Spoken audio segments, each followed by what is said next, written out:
हमें जंतर मंतर की साइट से यहाँ पर लाया गया बिना उन्हें बताए या बिना मुझे बताए। और कल शाम को ही सफदरजंग के ही डॉक्टर्स ने उनका चेकअप किया था और सारे वाइटल्स नॉर्मल थे और पोटेशियम उनका 4.3 था शाम को 4:15 बजे। लेकिन अभी हमें कह रहे हैं कि पोटेशियम 2.9 हो गया है और लाइफ थ्रेटनिंग है। लेकिन जब हमने कहा कि रिपोर्ट दिखाइए, क्योंकि हम बिना रिपोर्ट के कुछ भी उनको देना नहीं चाहते हैं, मैंने क्लियरली ये कहा है कि कुछ भी ओरल या इंट्रावेनस बिना मेरी कंसेंट के उनको नहीं दिया जाएगा और जो भी दिया जाएगा वो रिपोर्ट के बेसिस पे दिया जाएगा। लेकिन वो हमें वो रिपोर्ट दिखा तो रहे हैं जिसमें 2.9 है उनका पोटेशियम, लेकिन दे नहीं रहे। तो इसीलिए ये ट्रांसपेरेंसी की वजह से मुझे ये ट्रस्ट में प्रॉब्लम आ रहा है। और ऊपर से अगर ये मेडिकल ही इशू था तो इतने पुलिस यहाँ क्या कर रही है? और सेकेंडली हमारा फोन हमें क्यों नहीं ले जाने दिया जा रहा सोनम को? तो ये जैसे सफदरजंग हॉस्पिटल नहीं है, जैसे सफदरजंग प्रिजन है ऐसा लग रहा है।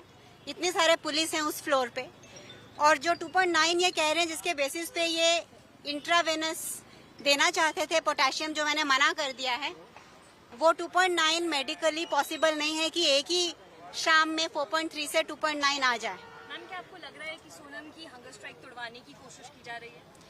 हाँ, डेफिनेटली ये तो उनकी रूल बुक का ही एक पार्ट है।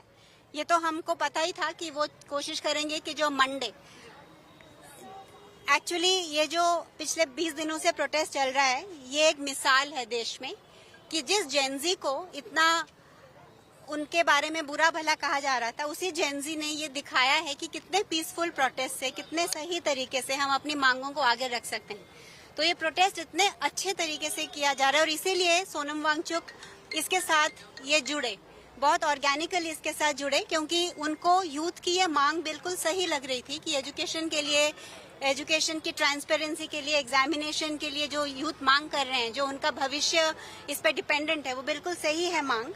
और जो ये यूथ मूवमेंट चल रहा था वो इसीलिए इसके साथ जुड़े ताकि ये गलत लोग इसका गलत इस्तेमाल ना करें, ताकि वो अगर इसके साथ रहेंगे तो वो इसको गाइड कर सकते हैं इस मूवमेंट को। और वही हमने देखा कि पिछले 20 दिनों में जैसे सोनम पहले अनशन करते आए हैं पीसफुल प्रोसेस से, किसी को बिना तकलीफ दे हुए, वैसा चल रहा है। तो इसीलिए कोई कारण नहीं है इनके पास कि मंडे की जो यात्रा है उसको रोक सके। लेकिन ये जानते हैं कि अगर मंडे मॉर्निंग यात्रा जो निकलनी है, अगर वो निकलेगी तो वो जस्ट दिल्ली में नहीं निकलेगी, पूरे देश में निकलेगी, क्योंकि हर शहर ये प्लान कर रहा है कि वो उसी वक्त वो भी यात्रा करे। और अगर सोनम की तबीयत, मुझे तो नहीं लगता कि उसमें कुछ खराब है, उनकी तबीयत बिल्कुल ठीक है। और हम एक थर्ड पार्टी लैब से दोबारा वो टेस्ट रिपीट करने जा रहे हैं बिना उनको दवाई देने के पहले, और वो बिल्कुल ठीक हो जाएंगे और वो यात्रा के लिए रेडी होंगे। और ये आंदोलन बाकी के बच्चों ने, इंक्लूडिंग अभिजीत ने, जारी रखा है। और अगर सोनम ना भी ज्वाइन कर सके वो यात्रा को, तो मैं उनको रिप्रेजेंट करते हुए वो यात्रा को लीड करूंगी और वो होगा। मंडे को जो प्लान है वो ऐसा नहीं है कि सोनम को अगर वहां से जबरदस्ती ले आए हैं तो वो रोक सकते हैं।